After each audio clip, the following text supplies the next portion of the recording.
All right, everyone, welcome to the Athens-Clarke County Office of Operational Analysis Relaunch Committee meeting. Um, we have all the committee members, save for Commissioner Davenport, and then from staff in the Attorney's Office, we have Laura Welch, Assistant Human Resources Director, and Sherry Hines, Assistant County Attorney. So thank you both for being here.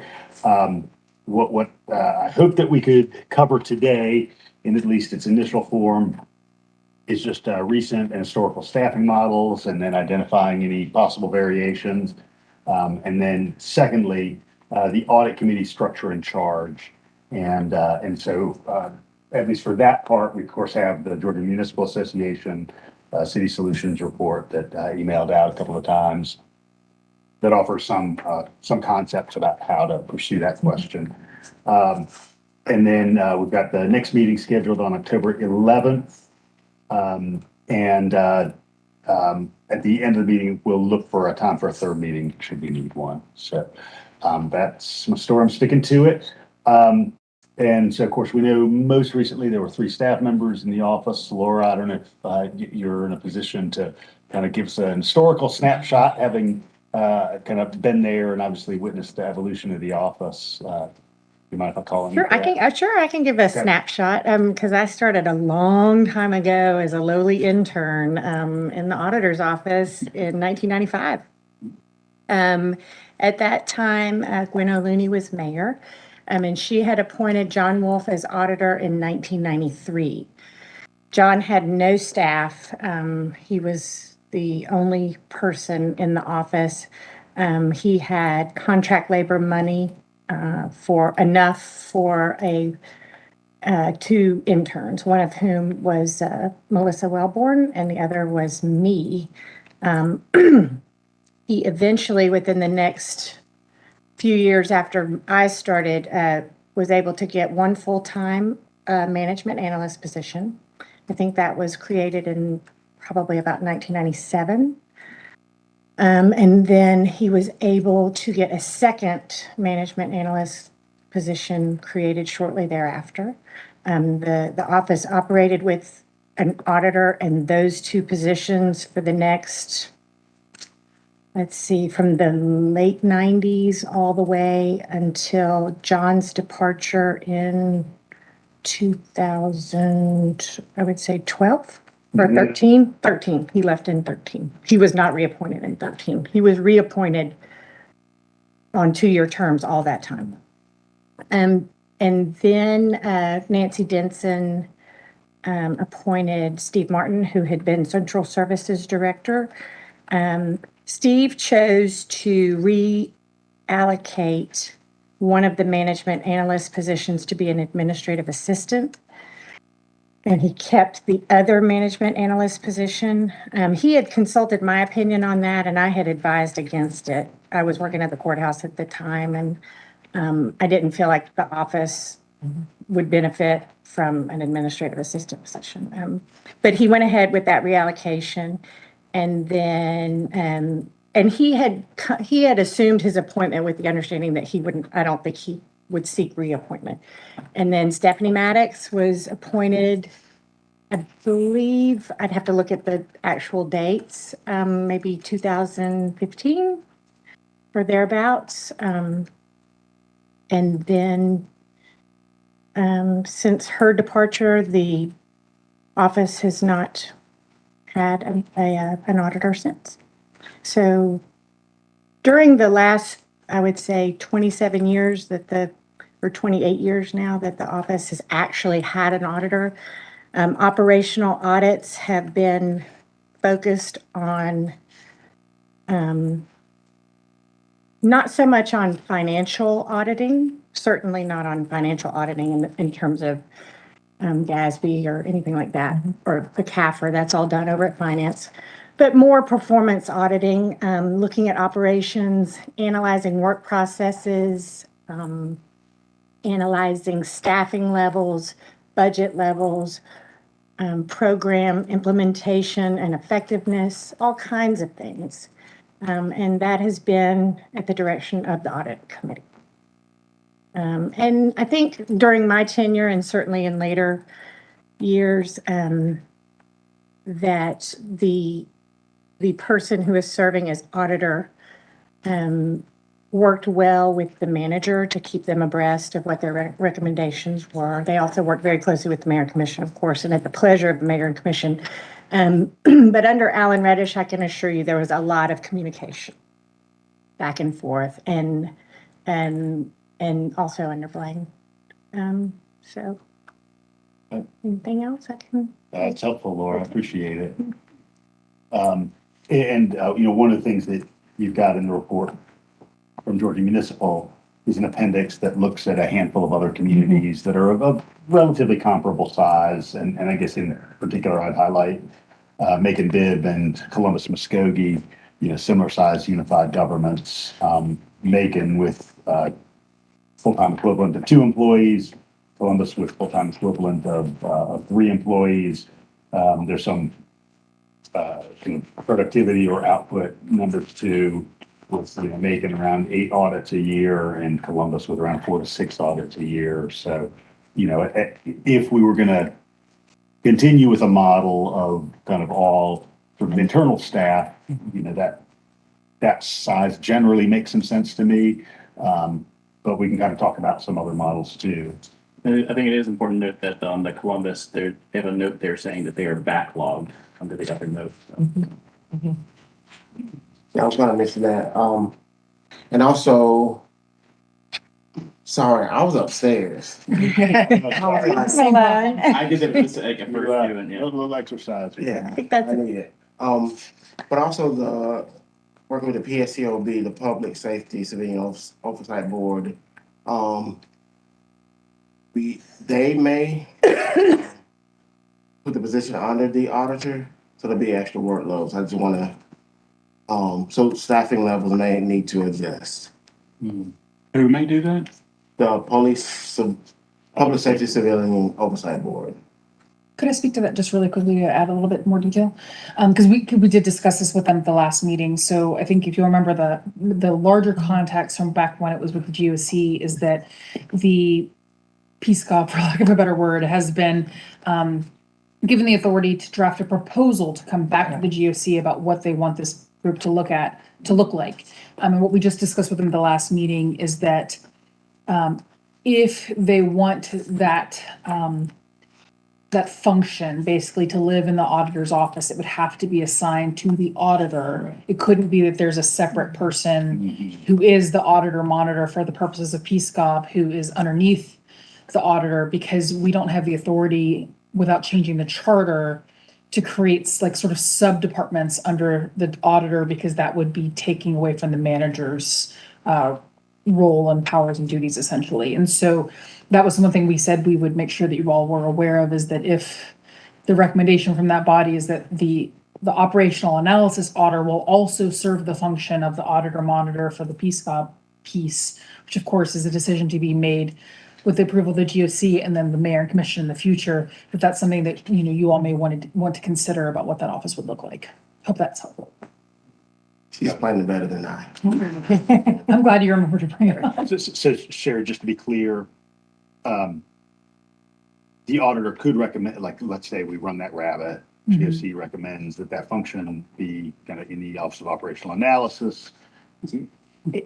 Is there money being recommended budget-wise from that committee for this possible position? We're at the baby stage. Okay. So we're a long ways off from that. Patrick, you're kind of thinking maybe in this upcoming budget cycle, that's when that may, I doubt it'd be in that budget cycle. oh, so even further down the Yeah. road. Okay.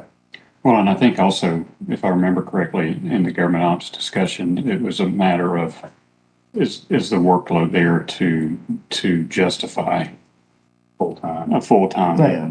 position for that and for that. So I would be interested, and I appreciate these things, or this diagram here.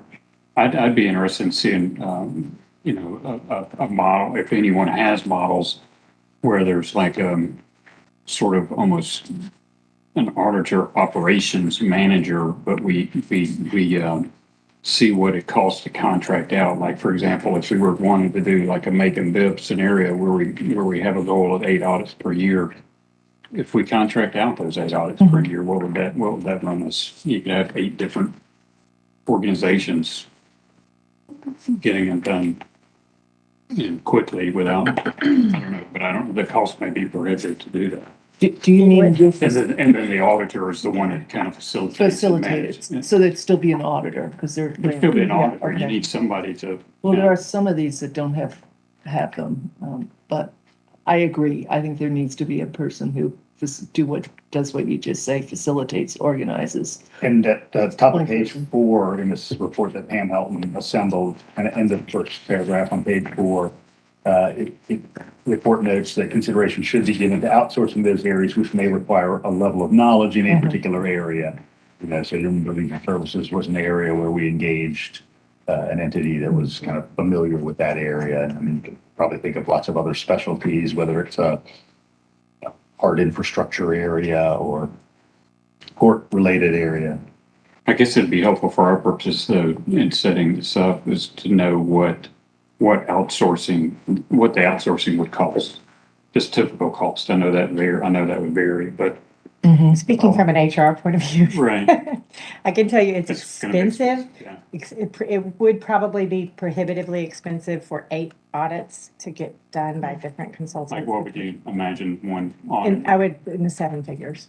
Really? I mean, not one audit, but 8. Yeah, okay. Yeah. I mean, you get into 5 digits so fast with just a minor little analysis.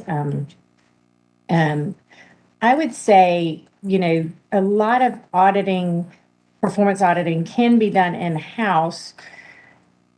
The problem is the depth to which you want to go.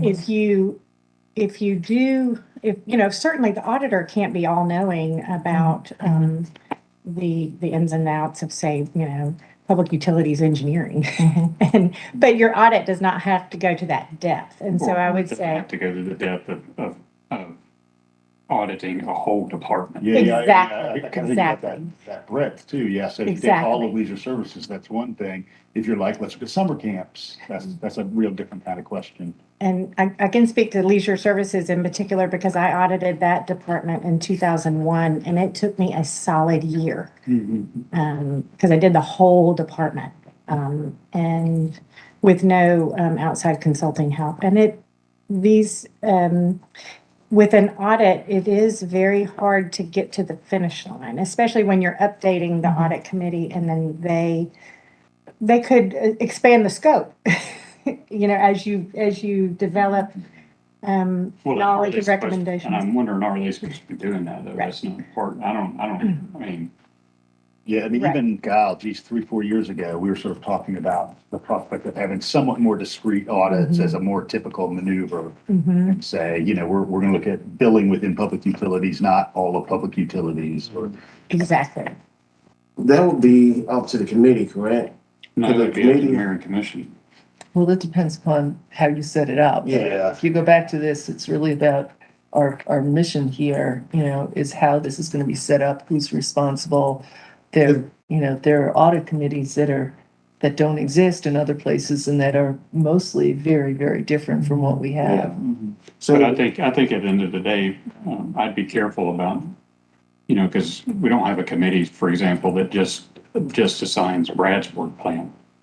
I mean, it's the full mayor and commission that assign, Right. that vote on that work. Yeah, and the committee, and it leads obviously into the kind of second agenda item, didn't exist for the bulk of the existence of the office. It really didn't come about until 2007 or 8. It was a recommendation, I can remember really specifically, coming out of a retreat that we did in North Georgia, that David Lynn kind of thought that would be a way to guide the work of the office. I'm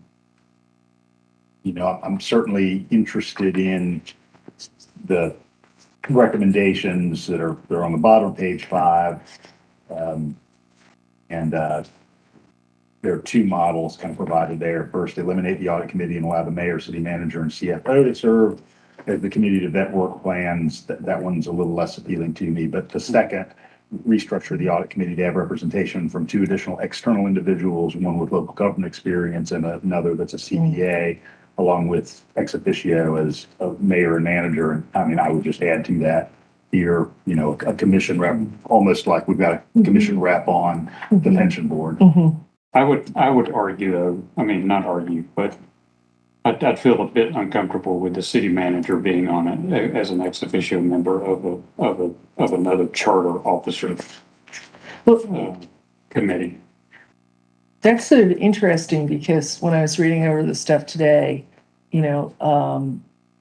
it seemed like there was some places where the manager, like that's just sort of standard that the manager is more involved than has been laid out here. And so, I was like, how does that work? But I saw that existed in many places.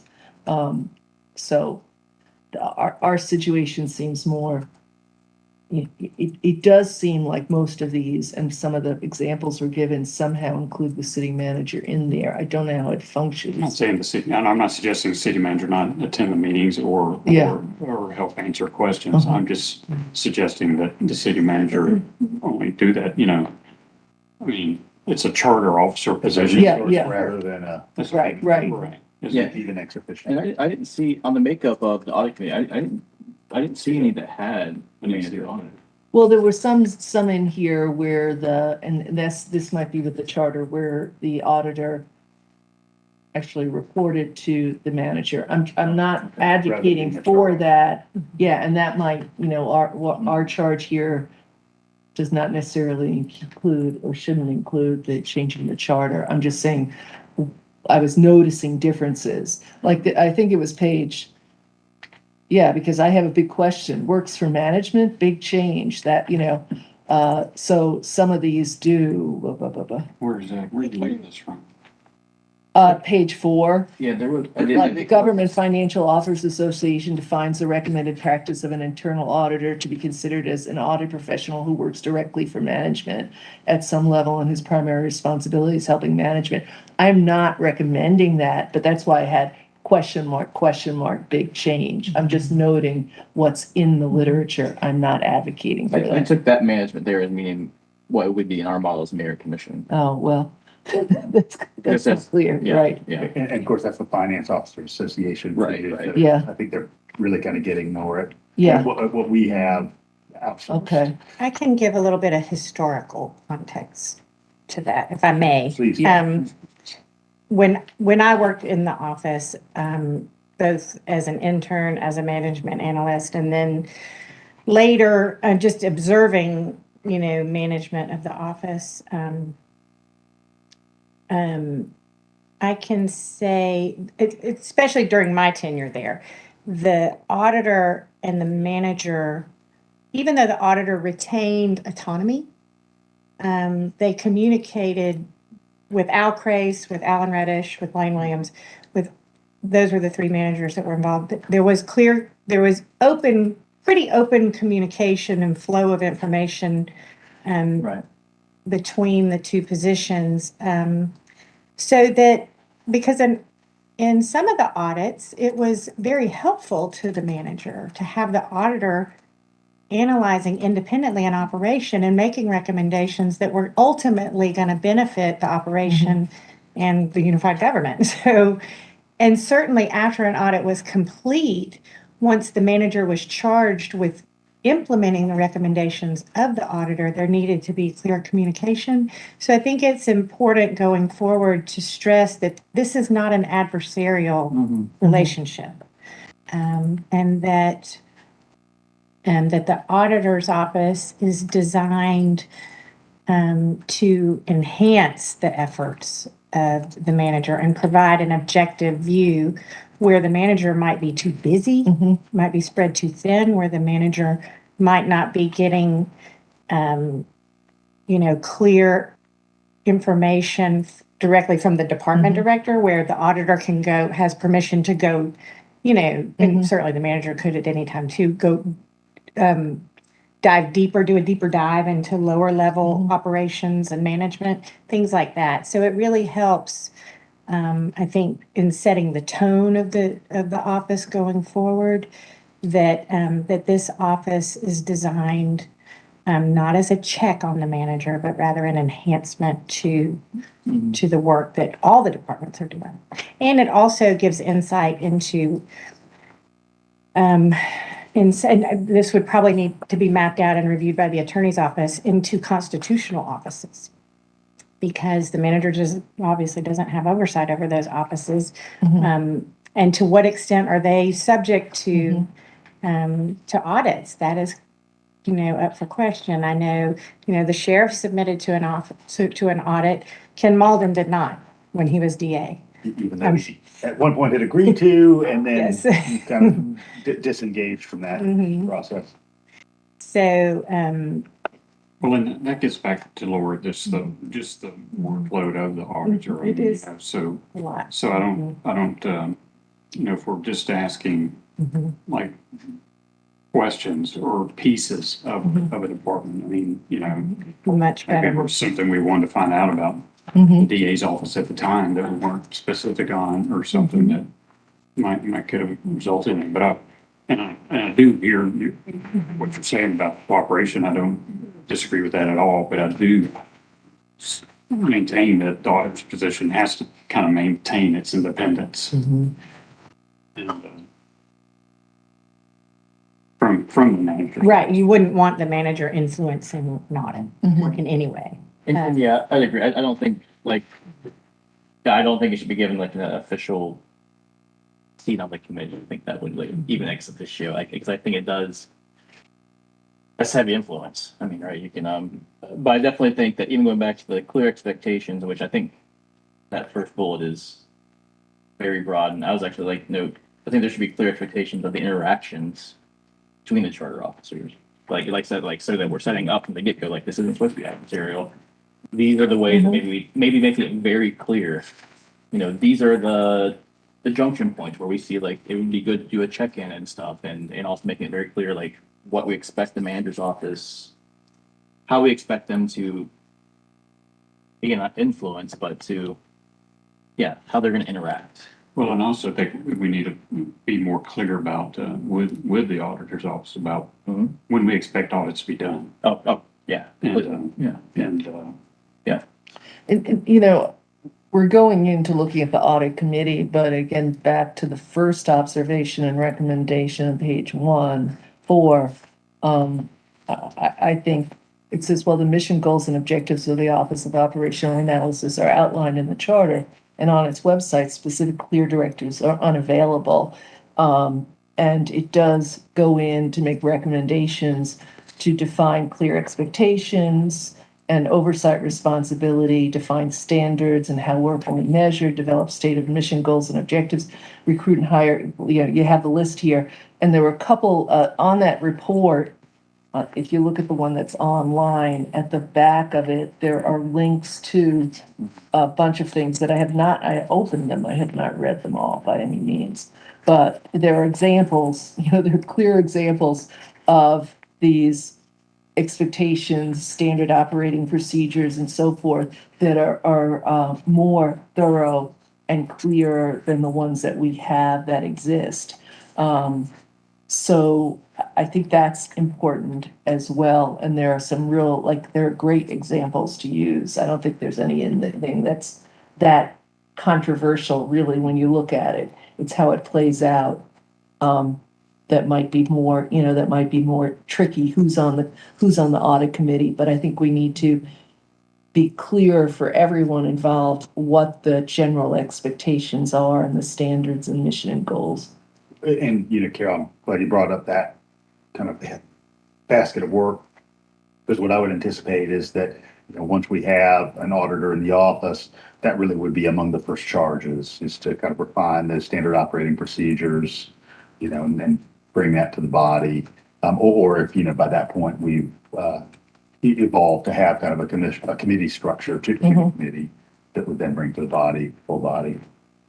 Well, I mean, with the examples that exist out there in the world, I think having something that's a little bit more thorough to give to a new auditor, if I was applying Instead for of the job, having them develop. right, and then say, here it is, this is, one of your charges is to review this and revise it as needed. but give something more to begin with. I agree. Have some tools. Yeah, Because I yeah, can see somebody taking 6 months to come up with some. Well, yeah, and I mean, to your point, I think there needs to be kind of a horizon for, when that would be in place. yeah. Because I mean, like with so many of the things we're doing that are brand new, we see how long it takes to get to a place where you're going, how did this take so long to get to this chart? But yet it does. So, I would give more, in the historical context, again, I would, and this is Laura Welch's personal opinion. yeah, I would, in redefining how you set it, those expectations in that work plan, I would avoid tasking an auditor with doing an audit of an entire department ever again. I agree. It's just, it takes too much time and it becomes irrelevant before the audit can even get completed. It's Could bring That- like that 3 is- fiscal years. mhm. And also another thing that could really benefit, I would say, the organization is to look at issues that go across departments. Mm, And, you know, maybe have at least one of those within a work plan. If you can identify different types of audits that you want to have, and have a process by which that's vetted by the mayor and commission, by which people submit a request for an audit, whether that comes from a commissioner, from the audit committee as a whole, from a department, from the manager through department directors, or from a constitutional officer. There should be a way for that to be formally submitted and vetted and approved by the mayor and commission as a body, or by the audit, however y'all decided to do that. I know in the past, when I was in the office, the auditor would be approached by, let's say, Beverly Logan, and say, I'd love for you to come audit my operation because I don't have enough clerks. And so then the auditor would request, well, can we go ahead and audit the clerk of court? She claims to be shorthanded, So that is a biased approach toward, that was not the best, I would say, process by which audits Yeah. came to being. And so to formalize that process, and then you can limit the scope, then that is the time to maybe vet that and limit that scope. I have a question. Did the restructuring of the animal service, did that come out from an audit? No, Okay. no, Animal Services was created by act of mayor and commission, because Olin can create a department, but that had been part of central services for a long time, and Yeah. they had really struggled. It just didn't belong in that department. And there's been a few things through animal control when it was under central services that kind of routed through government operations and maybe even through LRC at one point. I Laura, remember dog leashing. oh, yeah. Laura, can you give an example Okay. of a audit that would be cross-departmental, like you would look at? Well, if you wanted to look at, let's say, Mike, you just brought something I up. would say, the one that comes to my mind is perhaps, I know HCB houses our grant writers. But could our grant writers, a question for an auditor, could our grant writers expand to include other departments? Right. Besides what you. Right. what And you see. another, Expand, you see where I'm going. yes, and you could look at the extent to which grants compliance is happening and what procedures are being followed across departments to actually seek and comply with There you go. grants. That's a good one. How much of our funding is dependent on grants, how much matching overall we're having to come up with, so that we're not overextending ourselves, so that how much grant money we're sending back.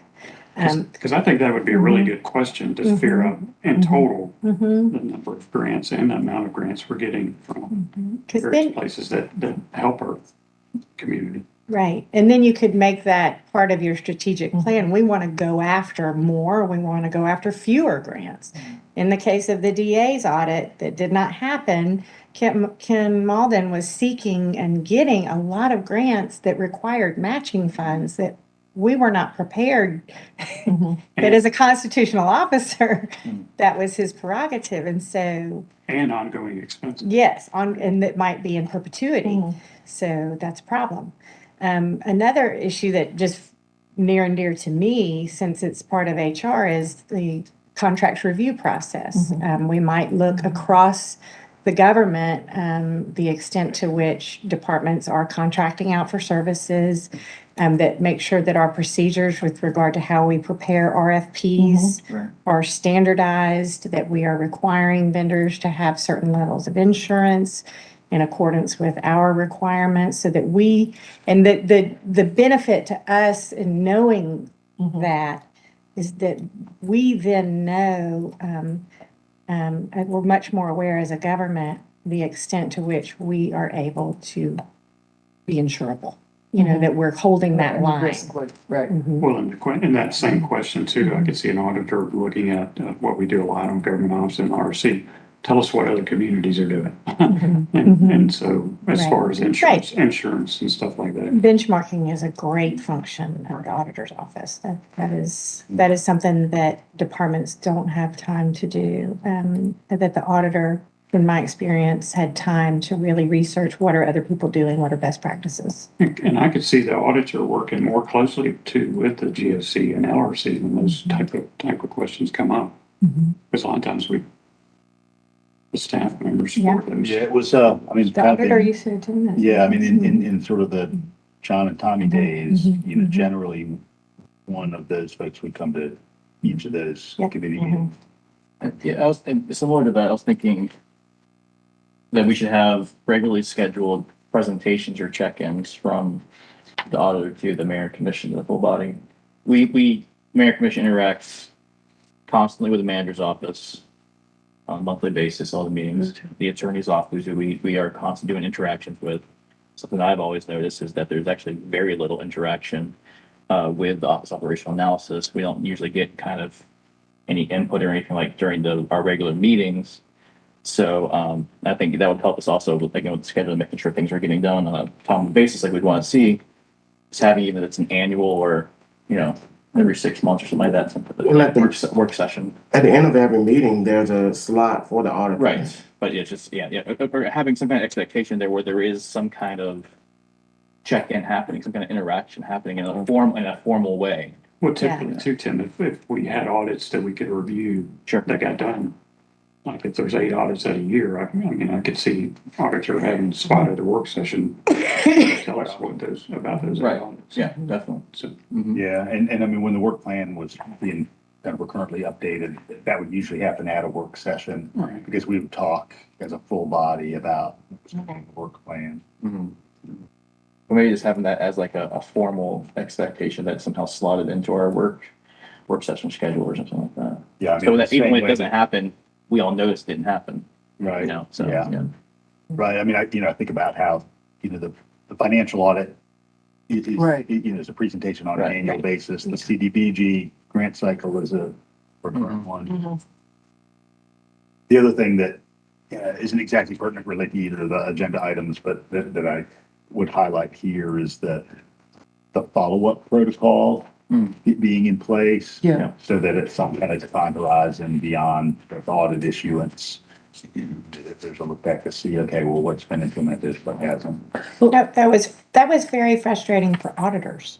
I think, in my experience was, it's very difficult to complete the audit, and you're really going out on a limb when you make a recommendation, when you make a specific recommendation, especially if it's on the negative side of things. And you want to see your recommendation implemented if you've gone to that trouble. And sometimes in the distant past, I'm talking about late 90s now, sometimes that just didn't happen.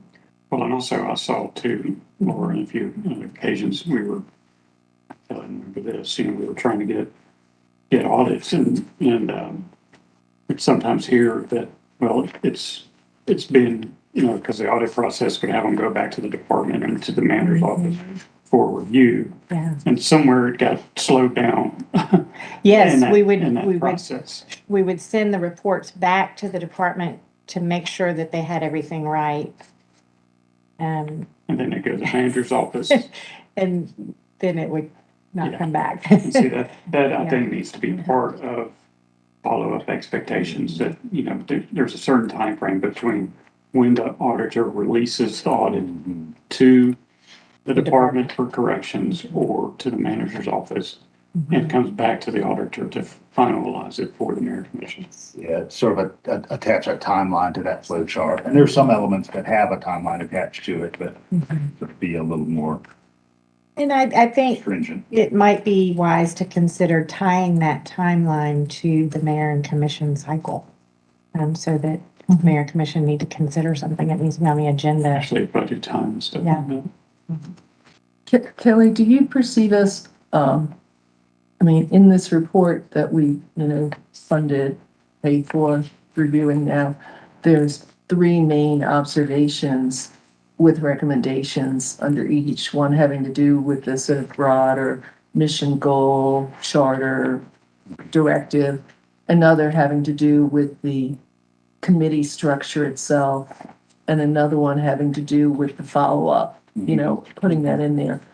Do you foresee this committee sort of making recommendations on this so that we have something to then move forward with to get the audit position and office Mhm. back functioning? Yes, yeah, so I would expect that in 2 or 3 more meetings, this group would have a recommendation on each of those areas.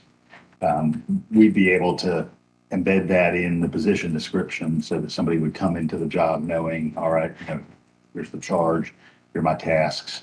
And obviously particularly given the prospect of a different committee composition, that we would set the wheels in motion to create that committee.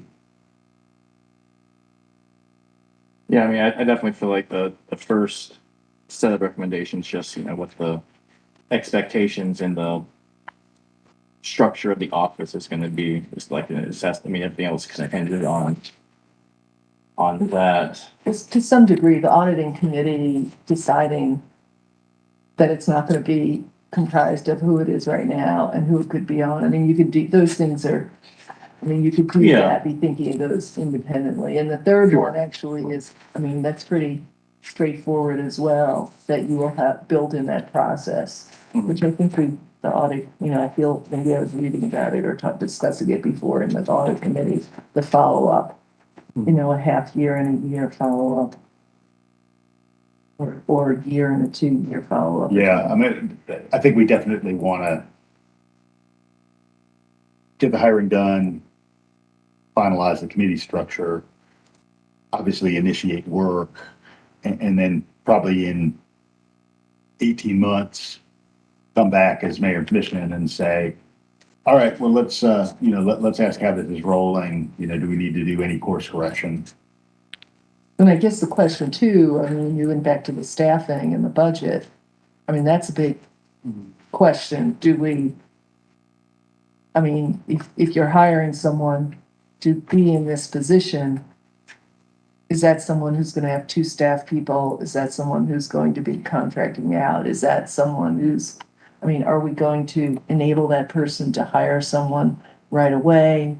Those are things I would want to know if I was interviewing. Absolutely. What I'd recommend, and kind of thinking a little bit about that sort of 90s trajectory, is to absolutely say, there's going to be an auditor and then an analyst, and then maybe leave it be something of an open question about to what degree might there be a second analyst, or some degree of outsourcing of kind of discrete questions. That would be one approach, where, if we go to hire, we say, yeah, you've absolutely got a second position. We are open to the prospect of a third, number 3 in the office. And we're also open to the prospect of saying, we'll go to Carl Vinson, and ask about, the vendors to whom we're approaching for police ballistics or, whatever the thing is. how everybody feels about that as kind of a series of steps. Sounds good to me.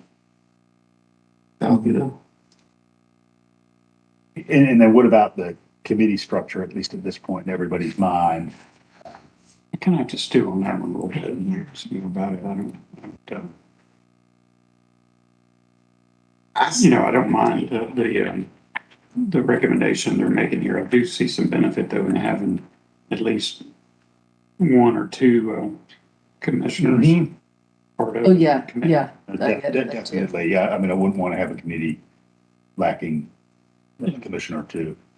And that was also what, I mean, I have materials and I talked with, I forget the woman's name, who's here, who was on the larger review, who presented the, Higgins? yes, Beth Higgins, yeah. I mean, that was a point that she made to me of having outside people with real experience and knowledge of auditing functions. So it wouldn't just be at large, it would be, I mean, in one of these, it says a CPA, but there may be some other words in there. And I would say, she specified CPA on here, Yeah. but I would, It's not really needed. Yeah. it's not financial auditing. And I Right. think that detracts from the purpose, Mhm. By putting an emphasis on CPA. Right, and it's on- too and I- narrow, it's too Mhm. narrow. I mean, there might be some Yeah. stuff, but it might be too narrow. Yeah. That was my gut reaction. Yeah. reading it. But like public sector administration more broadly. Yeah, Well, see, I guess, I mean, I don't, and the mayor would appoint them, but, certainly if I were mayor, I'd be looking at retirees that were at Fanning or the state government or something like Right. that. Has the Totally. time to do So- that. and someone like with Beth Higgins' background. Yeah. Patrick, you were going to say something a moment ago. There's several things. I'm sorry I'm late. And then, so the process of sending audits to the department and then department sends it to the manager and then it goes back to the committee. Went back to the auditor for finalization for any edits Yes, where corrections needed to be made. that's cumbersome. That was cumbersome. And And there could have been, I don't know, it's been a long time, it's been like 25 years, but there is opportunity for a department to stall the release of an audit or the completion of an audit.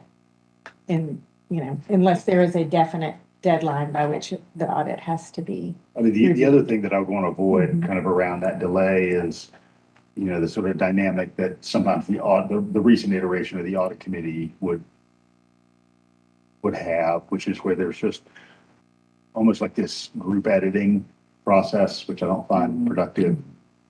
Well, and if we have a set timeline Yeah. that's expected to meet, then departments would know that, management would know that, auditor would know that. And that also seems like some of the logistics of setting that up is something that the auditor, there's something where I'd like to say to the auditor or whoever the person is hiring that role is, this is something we want to make more efficient. This is what we've been doing. One of the things I want you to bring back is how we can make this more efficient. Mhm. I don't think we have to have the expertise, but having that as being a directive, a goal to, a starting goal. okay. And lastly, the recommendation on page 5, we're on the GMA report, right? Yep. I'm just speaking.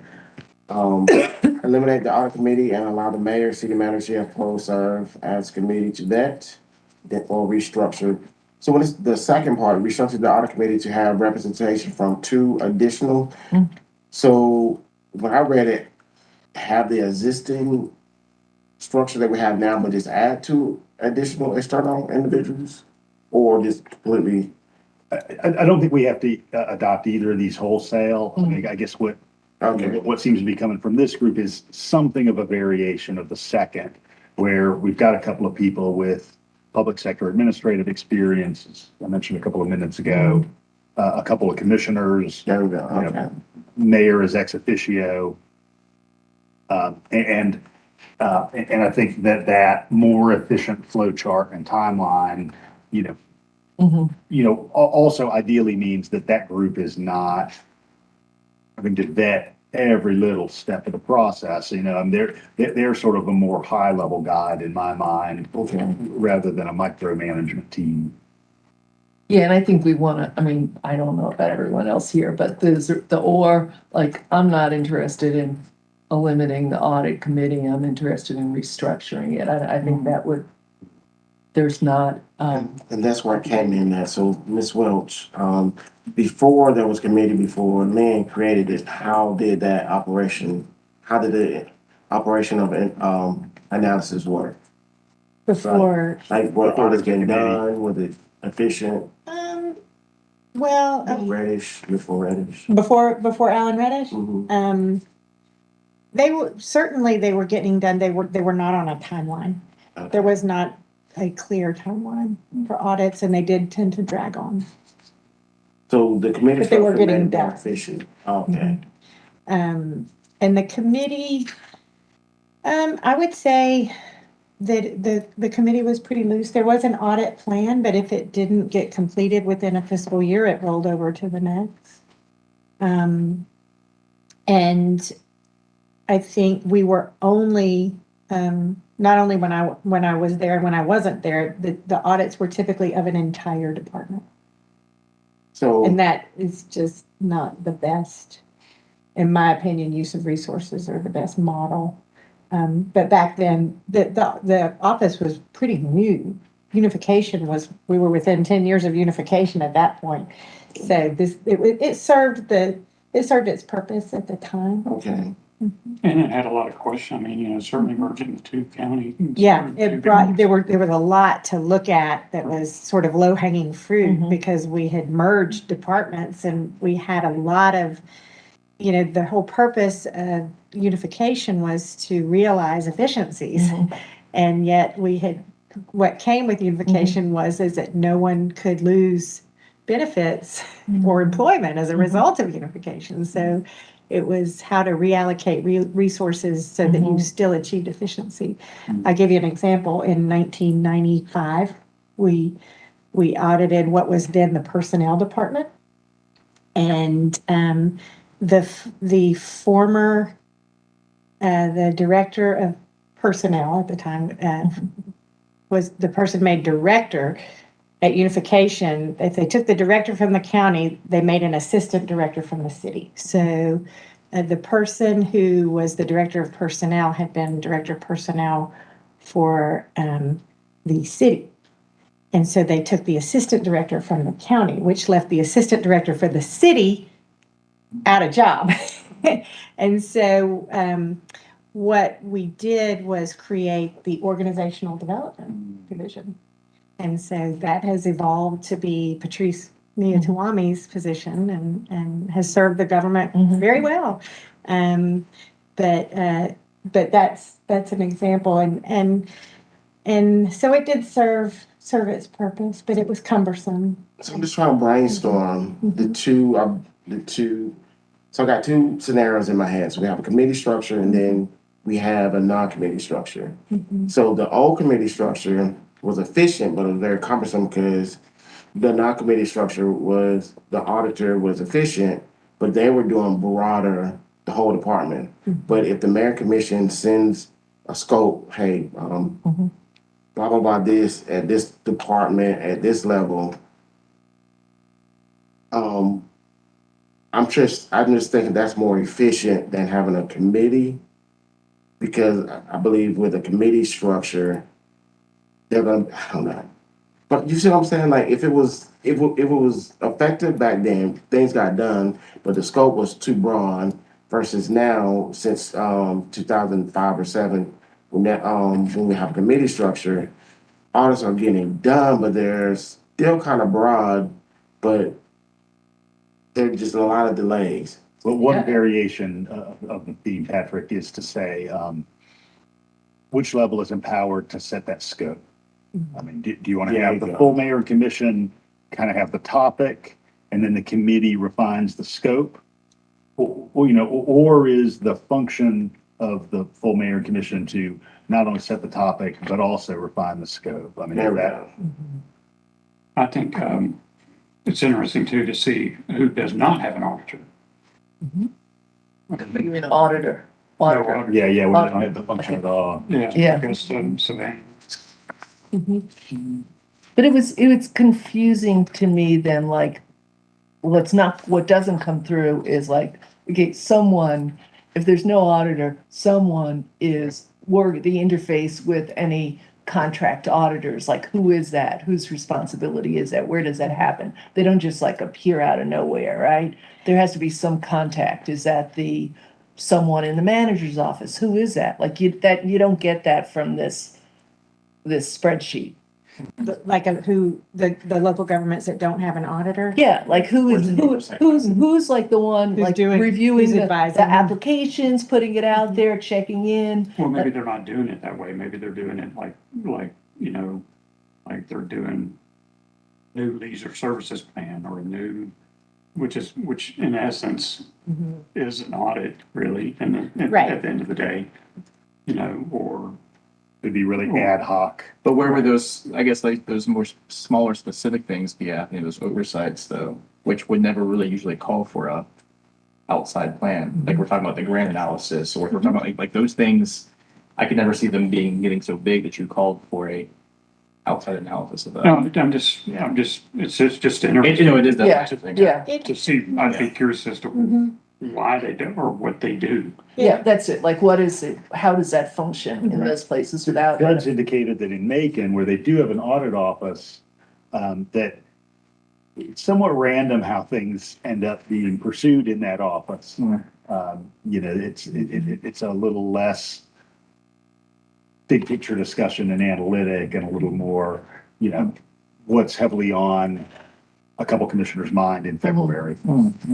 Yeah, so, yeah, I mean, that's, I can speak to like a lot of that work happens at the department level. A lot of auditing, performance auditing type work happens at the department level, It's just part of where a department director might task a division administrator level. We need to get our arms around this operation, this part of our operation.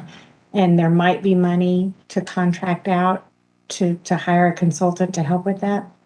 There might not, but a lot of that work just gets done. And we do it, it's done department here. Heck, yeah, animal control, just Yeah. have it come up. yeah, Right, services. we do it. I think with the creation of the auditor's office, it was just envisioned that this would be a really progressive way to have an objective check on the manager, on the strong manager form of government. Right. Since they were instituting a strong manager form of government, they wanted to have a formalized check on that.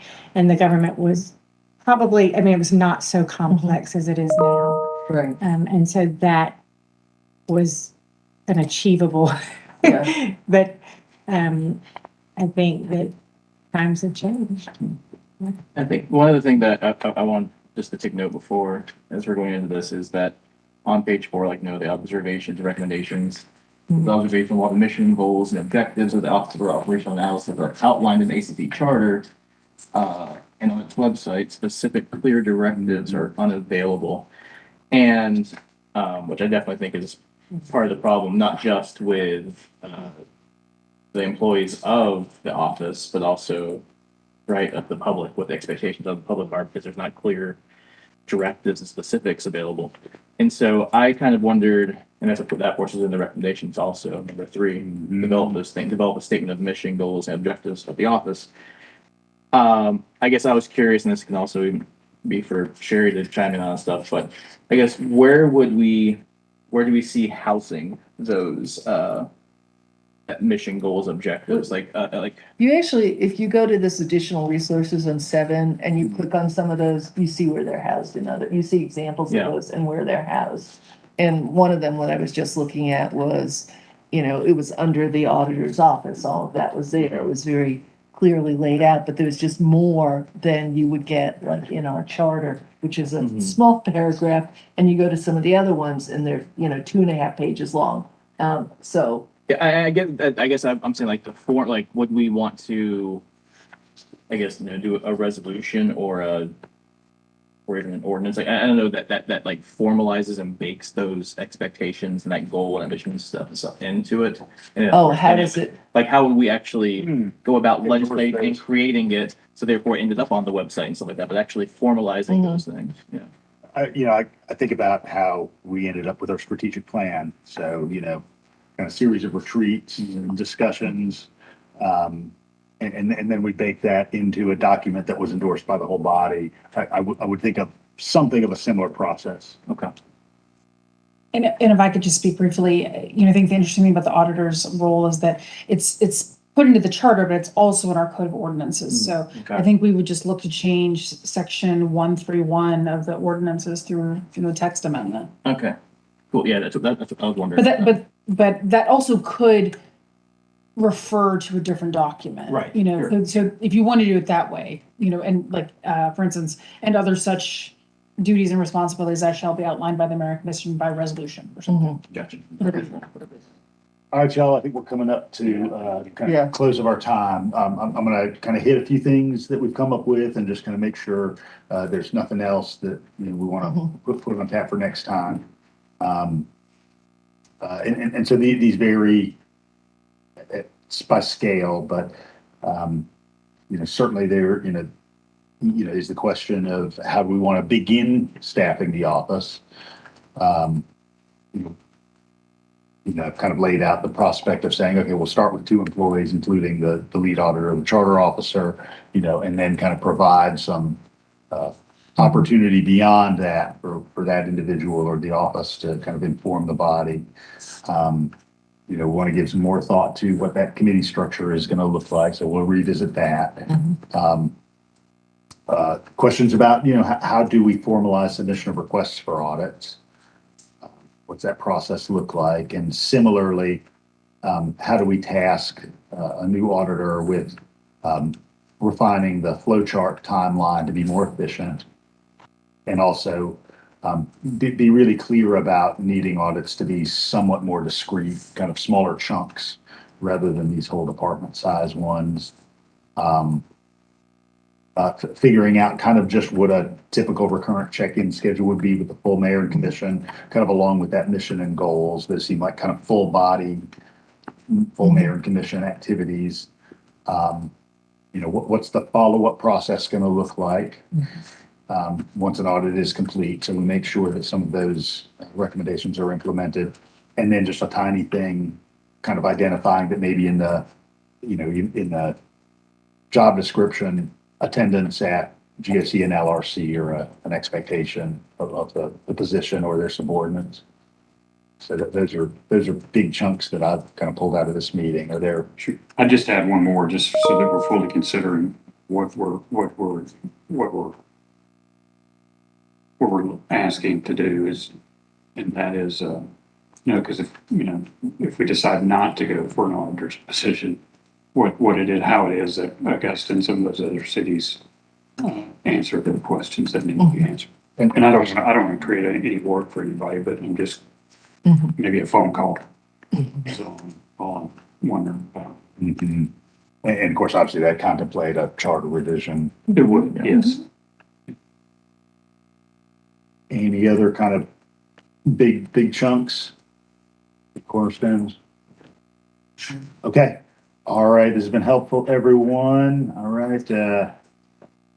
Motion to adjourn. So move. Second. All right. All in favor, please say aye. Aye. All right. Anything else we can take care of? I know you mentioned earlier you wanted to talk about a date. Thank you. Right, I right, appreciate that. Does anybody have time? Everybody have time the 18th, somewhere prior to the agenda setting session, which would be normally scheduled at 6? On the 18th. Is the agenda setting going to be long? We have the Prince Avenue walkthrough at 4 p.m. Yeah. What about just prior to that? That's Like, at 3. 2:30 to 3:30? Yeah. I can do that. Prince Avenue is just right.